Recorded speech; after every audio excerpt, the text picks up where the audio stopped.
Okay, so I wanted to give an update on this lift here that I purchased about 9 months ago. I got it. It is a Stratus MXT9000, 9,000 pound rated lift. It goes 48 inches versus a 40. So I've had it for 9 months. I've used it a ton. So far, so good. The only real issue I've had, and what isn't even an issue, it's one of the limit switches down there. The bolt just became loose, just needed a little snugging up. Other than that, it works well. It's lifted everything I wanted to lift. I can fit within the ceiling here. But the one thing I did want to mention about this is it works really well to use it as a workbench. When I'm not working on a vehicle, you can see I'm working on a floor scrubber here I picked up, bring it right up to level. You got the other side you can use as a bench to set up on. I even use it for when I'm grilling out here. Bring it up here, I'll set up food on here, whether we're having a party out here, put like a tablecloth or something over it.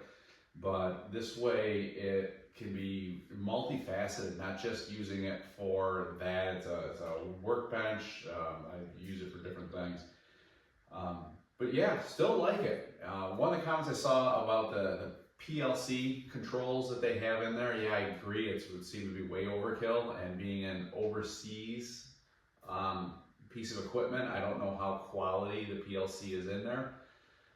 It's not like it's ABB or Square D Schneider product where it's a known brand, and even those, after about 10 years, they can become corrupted. They can become obsolete and just no longer work. And then what are you left with? Simple relay logic would have been a lot easier long term, and to keep it running long term. Still no issues with it, but I know someday that might be a problem, and not being able to get it or to buy the part for it, it's going to be very expensive to buy that PLC potentially. So if that day ever comes, I hope it never does, but if that day ever does come where we need to replace the controls for this, I would probably look at going to simple relay controls to raise and lower it, to interlock with the limit switches and the safeties and stuff like that. Unless they sell a replacement PLC kit and it's not very expensive, why re-engineer the wheel to come up with something different? But other than that, it's been working great. I'm pleased with it. I'm not sure what the current price is on them. I know the prices have gone up. In the past, I know when I purchased it, the price was just on the cusp of going up. And I'm sure with all the import tariffs and all that, I can only imagine it's gone up more.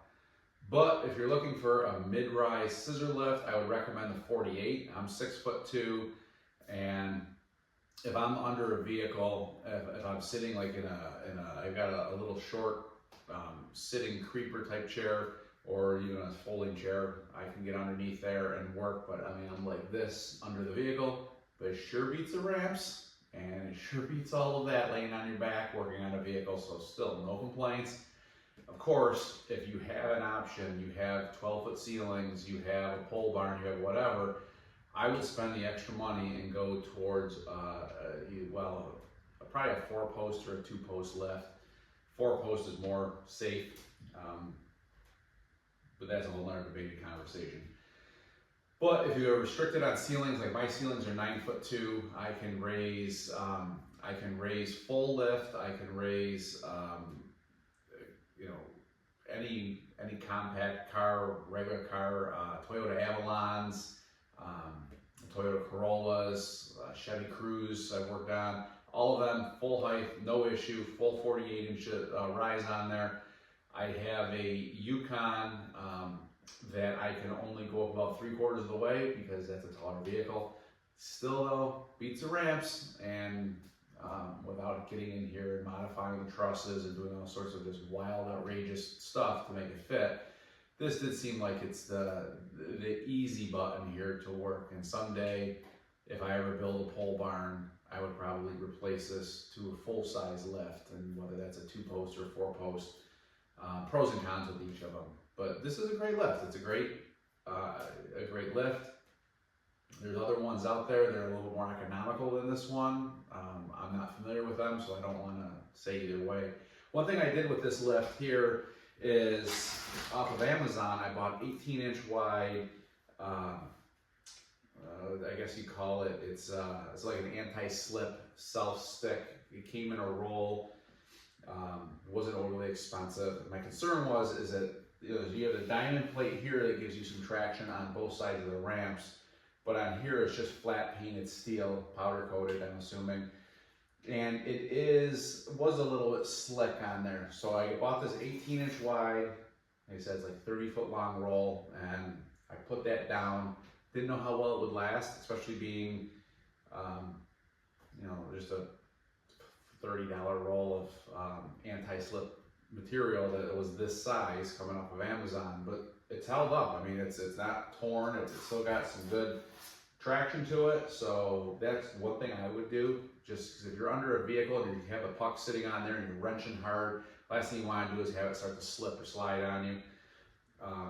Especially if there's any sort of moisture that's dripped off of the vehicle onto these. Just as another layer of safety.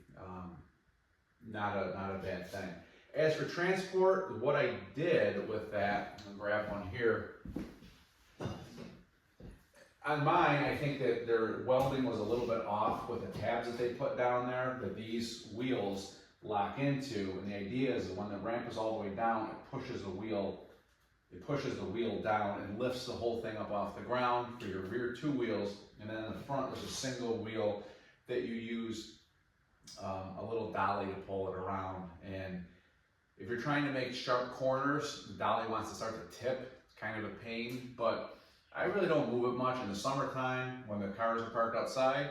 This stays here all summer long. And during the winter time, I don't want to leave it here having cars covered in salt and snow coming in and then just completely destroying this. I'll move this over in the garage into an area that is out of the way. So I'm only moving it twice a year, so it's really no big deal. It just is kind of a pain. I mean, it'd be wonderful if these hydraulic hoses and electrical had quick connects on them so you could disconnect the power unit. So what I do is I put the power unit on top of the lift, and then I just roll everything as one big unit. Because what I did, like I said, the tabs on the pole or on the base here, I think were a little bit off. They could have been maybe a few degrees further down, allowing when that ramp is all the way down, it twists this and allows it to lift it up higher. So what I did is I was going to cut those off, move them a few degrees around the pipe, and then re-weld them on. And I'm like, well, before I get into all that, so all I did is there was some play that was in here. Well, this sits here like this. There was a little bit of play it had. So I just drilled and tapped this out to 3/8 of an inch. So I put them in there. I crank this down, which pushes this down further, and it makes up that few degrees that I needed. And then it allows that when it lifts all the way down and it turns, it's just enough to push this up and lift up the unit. And I can move it around. Like I said, the base, if you pull this, it's a wheel system like this. And it goes on there when you turn. But if you turn really tight and you're trying to make a sharp 90-degree turn, it's not a lot of room in here. So you're trying to make a sharp 90-degree turn in order to get this where it needs to go. The unit wants to start to tip like this, and you're fighting it on one wheel while you're turning it. But I don't move it enough to justify doing anything with it. Twice a year, 3 times a year to move it. Move it in fall, move it in spring. It's fine. It's no big deal. It's if I was moving it a lot more or having to move it on a daily basis, I would definitely want to come up with something a little bit easier to maneuver it around so I could make sharp turns with it. But overall, like I said, it's been great, and it's a great compact lift for vehicles. Lift wise, like I said, I've had no issue lifting up a Yukon. I think the Yukon weighs around 6,200 pounds. No problems at all. There's no issues with it. It lifts right up at a good speed, comes down at a good speed. I haven't put anything heavier. I debated I've got a skid steer that weighs about 9,000 pounds. I debated on putting it on there just to see if it could even lift it, but I haven't done that yet. Maybe someday I'll do it, and I'll do a video on that just to see what it can do, push it right to its limit, which I think the skid steer is around 9,300 pounds. But also don't want to stress it out too much, being, you know. So yeah, like I said, you could use this as a workbench for a lot of different things, and overall, I'm pleased with it. I'm very pleased with it.